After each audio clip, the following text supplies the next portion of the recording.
Have a Jaikara before we begin. Bole So Nihal. The session chair, Sardar Gurnaam Singh Sidhu Barad. I am a fan of his too. He is a phenomenal person. I think you should all read the book that he wrote, East of Indus. Not many people have written the life in rural Punjab, say 50 years from today, 50 years ago. And when you read, you really understand the kind of hardship that people in Punjab go through or went through in those days. And it gives you a real, true picture of life in Punjab. And when you read that in that context, you also start understanding a lot of Sikh history and what happened to the movements like Singh Sabha movement and many other aspects.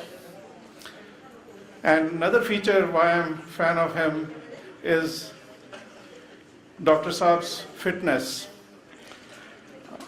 You know, at the age of 82, only 3 weeks ago, he ran the marathon in San Francisco.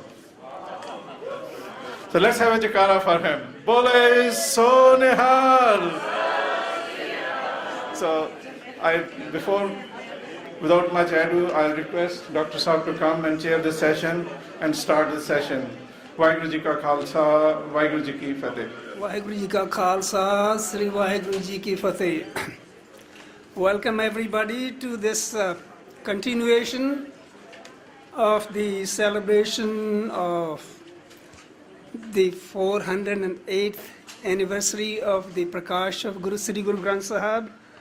I'm really impressed by the dedication of all the organizers, Chardi, Kalaa, and the Gurdwara committee people, who have collected such eminent scholars of Gurbani. They have done reading, research, reflection to bring out the best of things to present to ordinary people like me, and for that I'm grateful. Continuing for this afternoon's program, I'm going to present 3 people.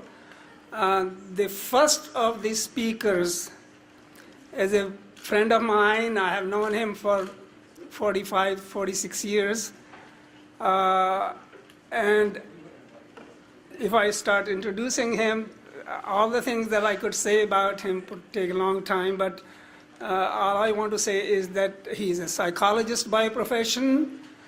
He was teaching psychology at the University of California at Berkeley for several years, from 1991 to 2007. I have seen him in many other positions. He was also in the Center for Training in Community Psychiatry in Berkeley for some time, Rosebridge College for some time, and the top position or near the top position. And culmination of his career is he has founded a Hume Center for training of the professionals in psychology and also for helping the community in mental health issues. He has done many kinds of service to the community. He was one of the founders of the Sikh Center, which constructed the first Al-Sabranti Gurdwara. He was a member of the Sikh Foundation. He was teaching about Sikhism to youngsters in the Gurdwara for many years. I mean, I could count so many accomplishments, but one more thing I know is that he lives essentially what he has read in the Gurbani. I mean, he incorporates all that in his life, and for that I admire him. I must say my own life is better for association with him. So, without any further delay, it's my pleasure to present to you Dr. Raj Kanwar Janmeja Singh, and we affectionately call him Meji Singh. Vaheguru Ji Ka Khalsa, Vaheguru Ji Ki Fateh. I'm going to start with not very profound quotes, but saying, Kende Galni Bati Memory, the Kurtuto Bari Parjai. He really lives Sikhi. If you know him, he's an atomic physicist, but he's always so humble. He really, truly lives it. It's not that people like us can say things that we are very humble, but he really lives it. He's really been a great inspiration to me. So first of all, I really want to congratulate the Prabandhak Committee of this Gurdwara. They created a wonderful Gurdwara, but also bringing in the spirit of the Gurdwara. See, somebody said this is out of the box, but I think it's the true Gurdwara because we are the Sikhs. Gurdwara is Guru who teaches us. So this is quite consistent with that. I have taken so many notes this morning that I'm really learning something. I feel I'm really beginning to understand a little bit of what Sikhi is about. And so I hope this is not only a beautiful structure, but also creating good spirit of the Gurdwara where people come and learn and be a true Sikhs. The other thing I want to really apologize because I tried to write the first time in my life. I couldn't complete what I was writing. And I don't know what came into me talking about Gurbani's guidance and Sikh's destination. It sounded like as if I knew what it is. And that when I began to think about it, I just couldn't complete it. And it began with one simple thing. When you think of Gurbani, it's like going to an enchanted place. Every time you walk through it, and you really can see the little bit of it, and whatever you experience, it always means different. And this is really amazing to me, that I may be reading the same thing, but it means totally different. So when I'm listening, so I really didn't have to write the paper. You know all about Gurbani by now, by the people who really have devoted their life to trying to study. And so I will just, I was thinking of the analogy, and you're going to build a trail up here, that you can just go on, if you go to this enchanted place and you have, you go on one trail, you see a little bit. I lived in Berkeley, then I saw this geography, a geology class, and they were spending so much time looking at the rock near my house. And they spent all day just looking at that rock. And so when you really want to go in depth, it's really hard to, with this universe and the person who created, like all of the previous speakers have said, it's just unfathomable. So to speak about Gurbani as if I know would be the most unreal thing to talk about. But since I sometimes go on these trails, so I'm going to be just the beginning of the trail. And so I'm going to just talk about Ikonkar. I was really pleased when you translated it, that usually people say there's one God, which is really very misleading. It's, for one thing, God has a different image. When you think of language, every word has an image, and it has a diction, it has a history. And when you think of God, you think of this old man raising his finger to Adam and sitting in judgment of the whole universe. But when you think of Vaheguru, you can't describe it. It's Vaheguru Nirankara. So when you talk about Ek Onkar, when you translate it like Dr. Nikki translated it, that it says that as one creator, that manifests itself in its creation. And look at the implication of it. You know, I read the English written books by scholars, and they try to describe Sikhi according to what other Western philosophers think. They really don't know. Their whole assumptions and their psyche is very different than a Sikh psyche. They will show there's a pantheism, it's all this. But what it is, if Vaheguru manifests itself in all of us, which means you and I, the essence of all of us, is the same, right? There's a spiritual unity of the universe. Everything is sacred. And this is, so if you think of that, then the question arises, which all of you raised in different presentations. So why is then there's so much conflict and violence if we're all the same? And then of course, the previous scholars mentioned the thing is that Vaheguru somehow want to experience how it is to be in different forms, how it feels like being Meiji or Guru Nam or somebody. So the essence, the Vaheguru is embodied itself in my body. So what the problem is, then for some reason, you know, those Bani where there's Pehre, how we begin to forget where we came from, who we really are. And then I begin to think about Meiji, right? And I'm a man, I'm from Punjab, I'm a Sikh, and what I am, somebody has to be other than me. So I forget what Dr. Neki was talking about, that what my real essence is, that I am you. There's no other. But I forget it because more and more, not only everybody kept saying, Menkichi is very smart, you know, he's done his PhD, and all education was to build on my home. Other than my mother, she was luckily was totally illiterate. And everybody was only massaging my ego. She's the only one who would say, oh, put this Harana Milkarida, and I'll tell you stories. Maybe I'll tell you one story of my unpad mother. You know, that my father was in the Punjab Agriculture Service, so in the holidays we go to our Nanke.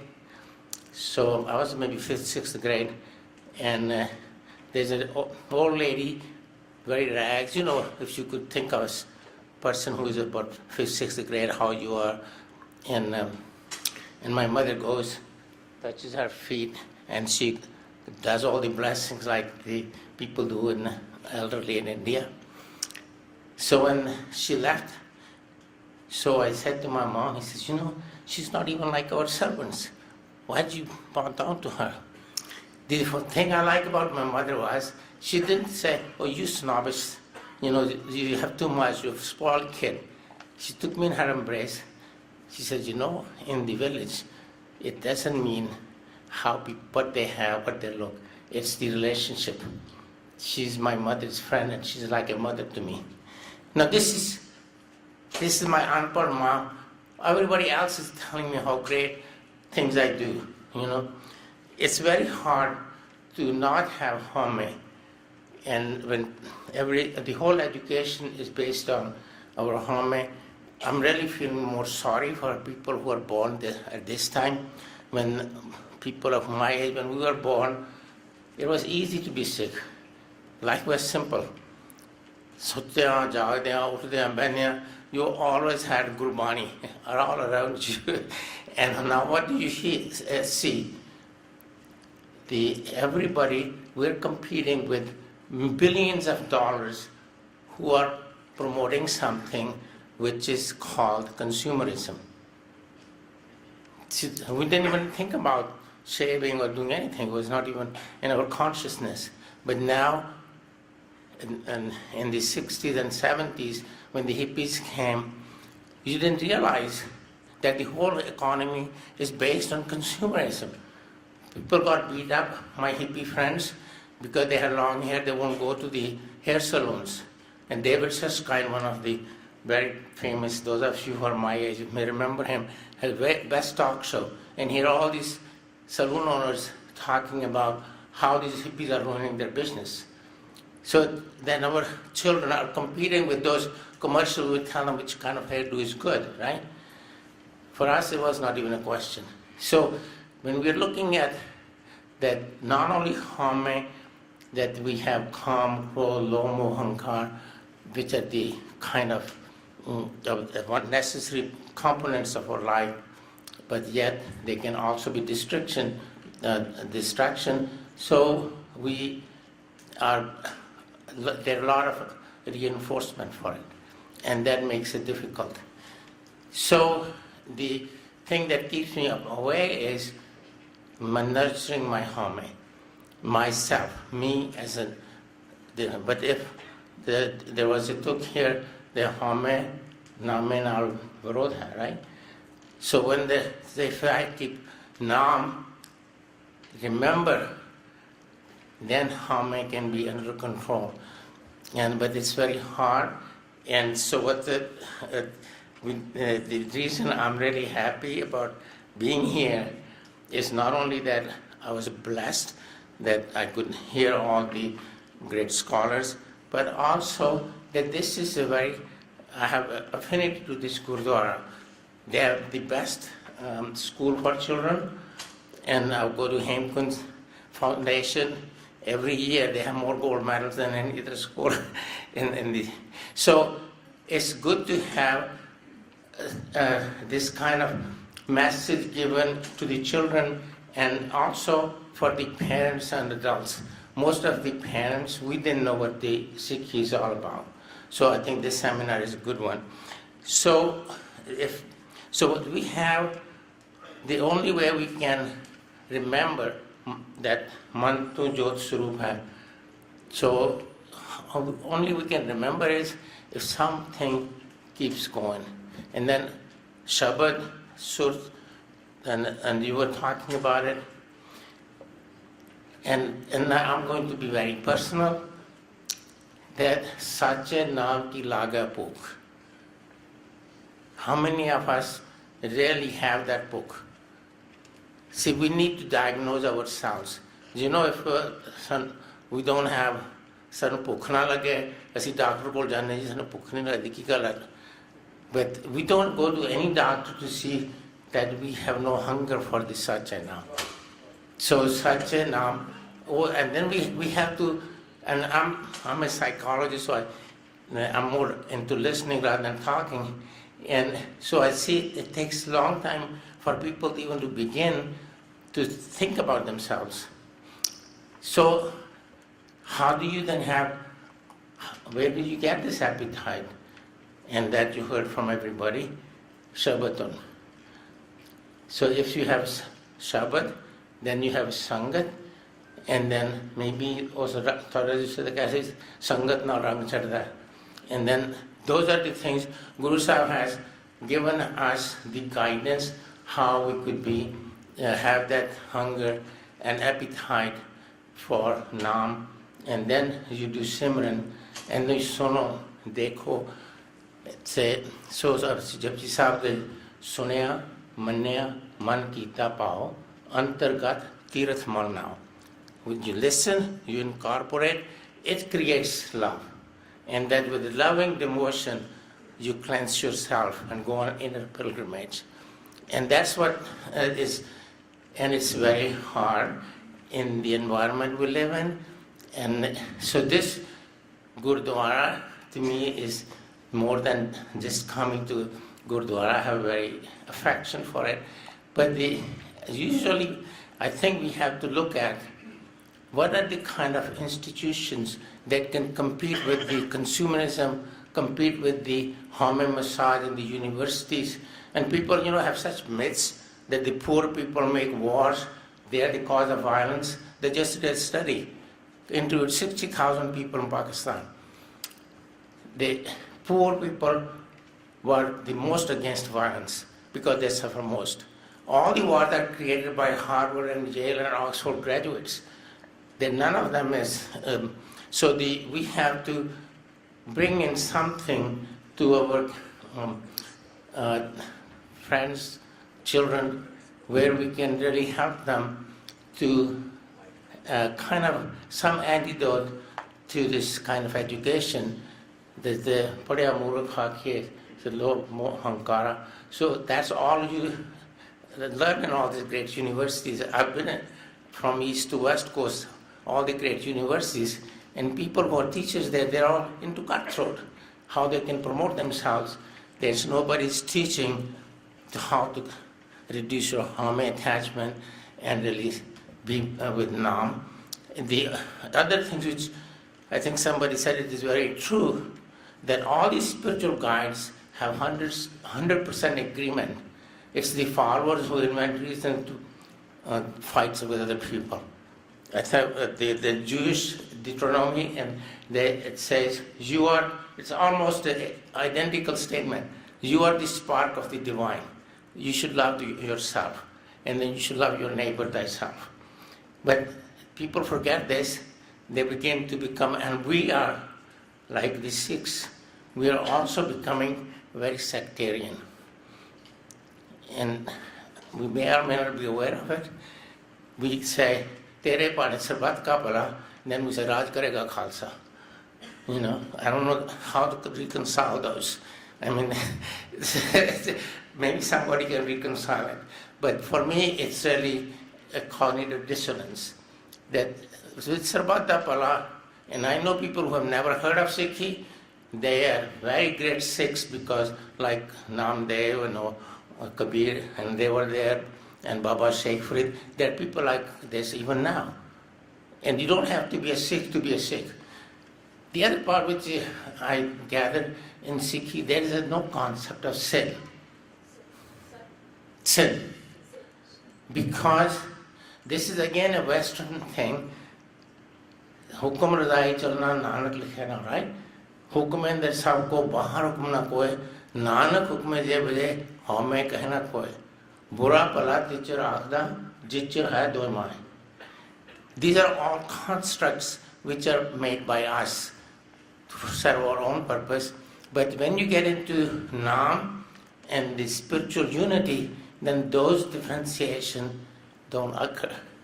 Anybody who's the whole world is in a divine order. To me, scientists are great Sikhs because they go by the facts. They don't have any home. So I like that. So because khojit bhai baragan. So they are photographs are they're so fantastic. You can't help but say, wow, you know. And that's our exclamation for this great universe somebody created.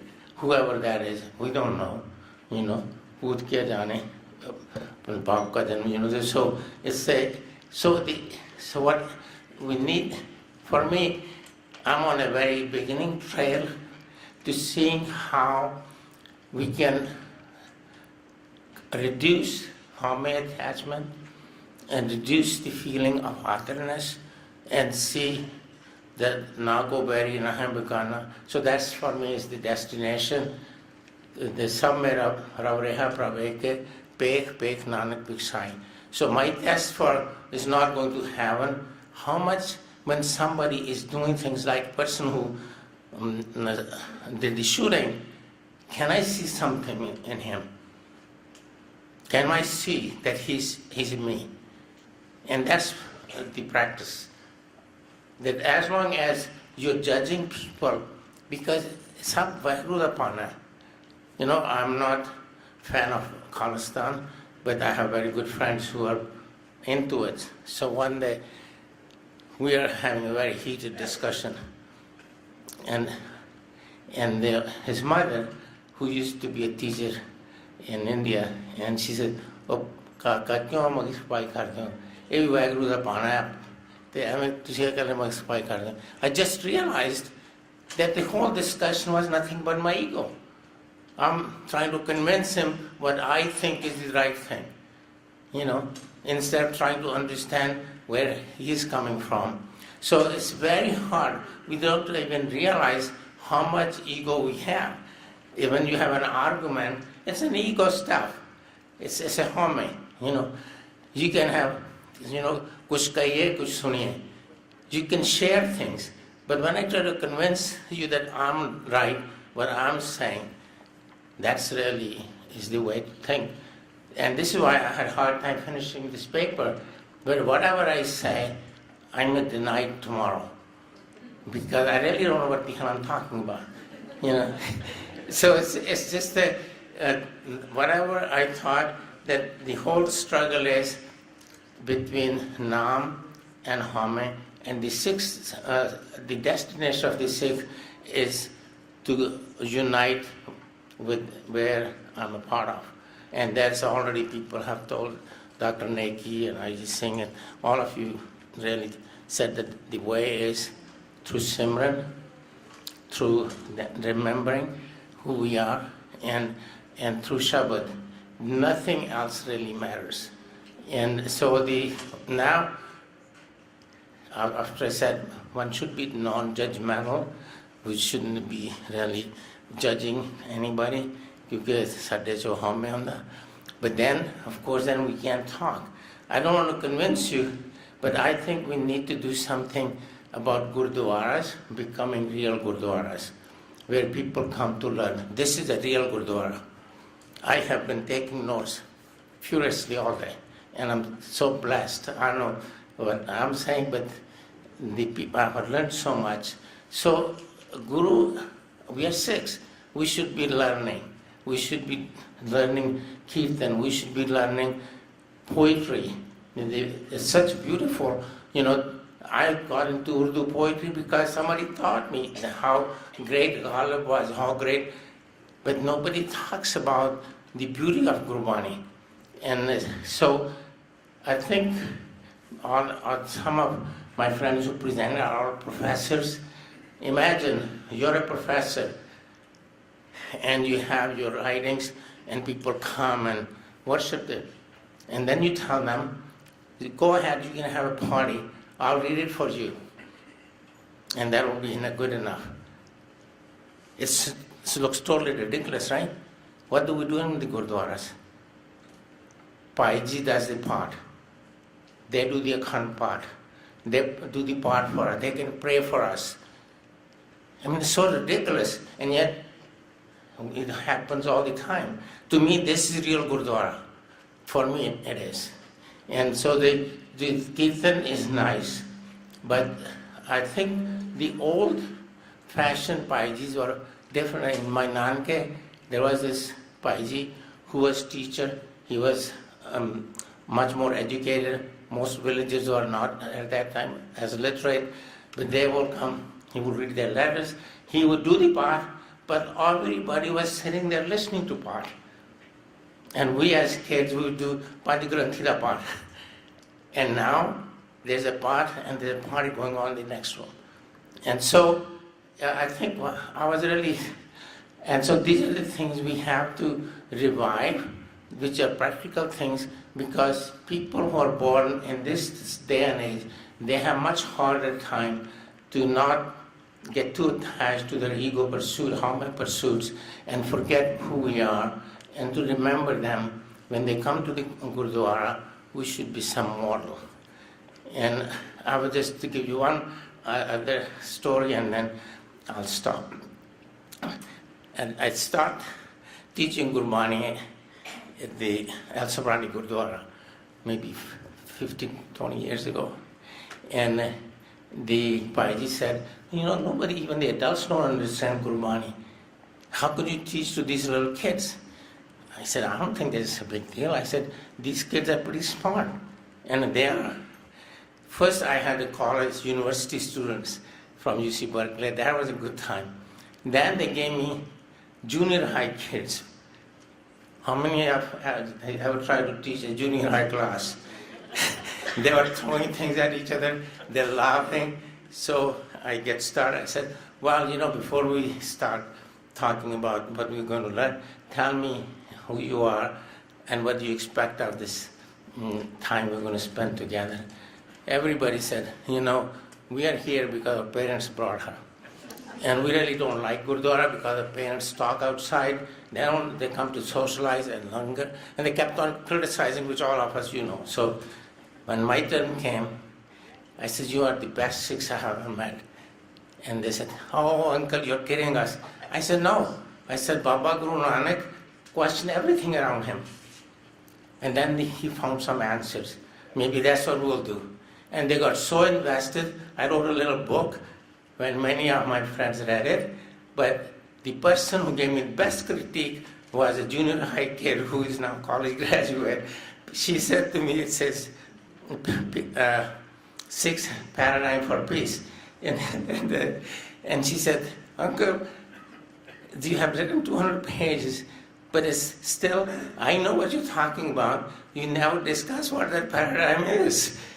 And everybody else did some other things. So I think, and these children, if you really give them from the beginning, I think it's much better than waiting for when they get old like me. It's hard to then change your habits. So thank you for listening to me. Vaheguru Ji Ka Khalsa, Vaheguru Ji Ki Fateh. Dr. Janmeja Singh, there are a couple of questions. The first question is, what is your interpretation of Raj Karega Khalsa, and what does Sikhi say about individual freedom? Well, I know Raj Karega Khalsa, people said this is the pure one will rule. And since we are the pure ones, so we should. Maybe other one also pure, but so we are. But there are all kind of rationalization for it. But the other one was freedom. What was it? Freedom of Individual freedom. What does Sikhi say about individual freedom? It doesn't. It really.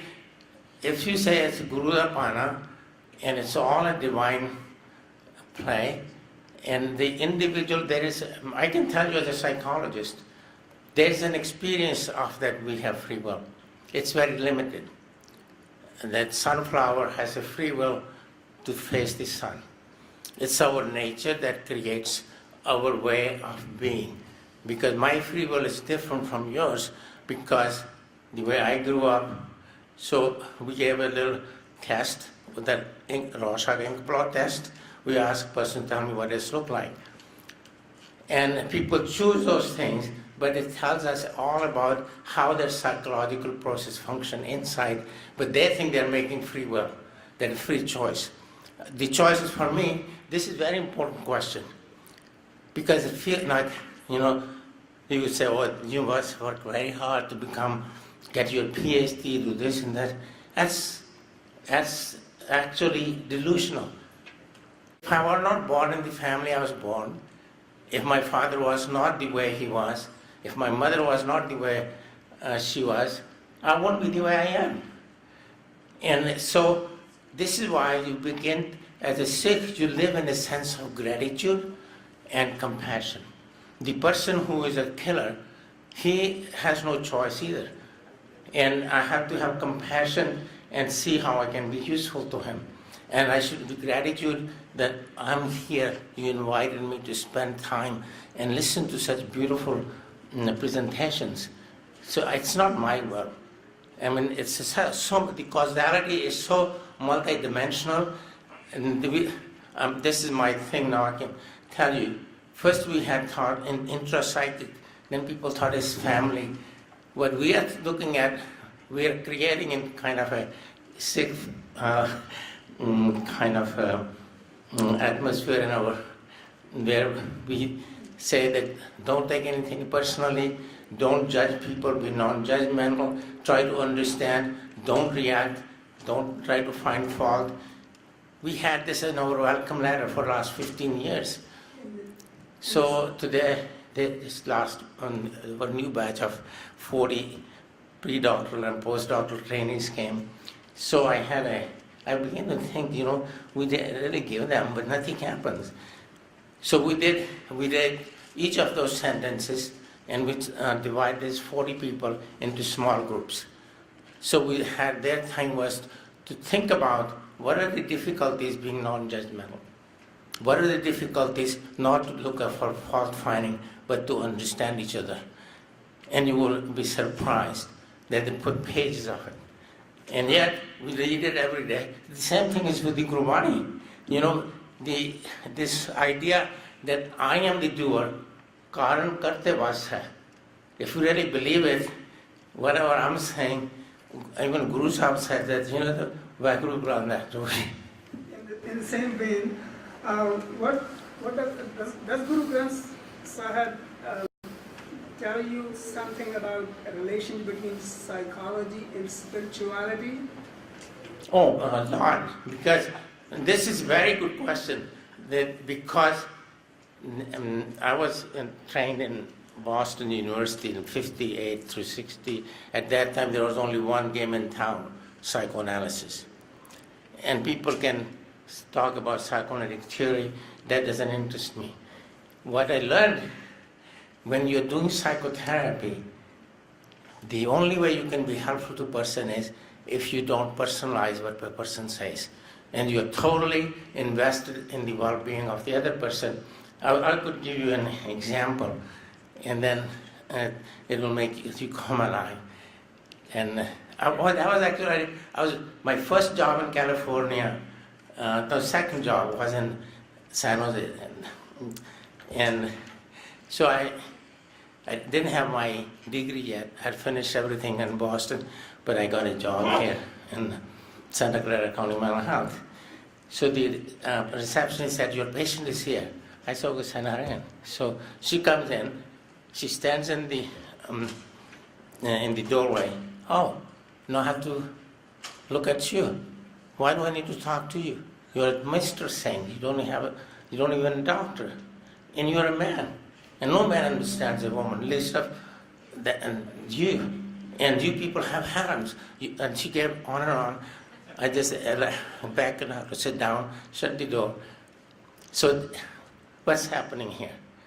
You don't need a PhD to know that she's very angry. She's getting me to provoke to tell her off. So if I begin to say rationally, you know, these harems are in the Middle East, they are not in India. And I already have my doctorate. In June I'm going to get it. But that's not her question. Her question is, this is the thing which a Sikh needs to do. To me, what I do in my clinical practice helps me in becoming a Sikh. Because her question is, everybody has treated me bad. She was raped when she was 9 years old. Her father left the family when she was 4 years old, and she's so angry. So all I said to her was at the end, that just summarize what she told me, that it makes you wonder if I can be of any use to you. And I saw her for a year, and she had anorexia nervosa. When I started seeing her, she was weighing 80 pounds. By the time we ended, she was weighing 118 pounds. So what I'm saying is, whole idea if you are daily doing psychotherapy is to not let your harm get in the way, that you are invested in the other person's reality and you are to respond in a way that the reality changes. The same thing as a Sikh, you don't want to get the manifest reality. You go beyond the manifest, and then maybe you will make a connection with the spiritual connection with the other person. So very quickly, you have talked about ego. Can you say a few words about Guru's grace? It's all Guru's grace. Yeah, I think that's all what it is. It's Guru's grace. I'm here. I had the opportunity to listening to everybody. It's Guru's grace. Without Guru's grace, there's nothing. Well, thank you, Dr. Singh.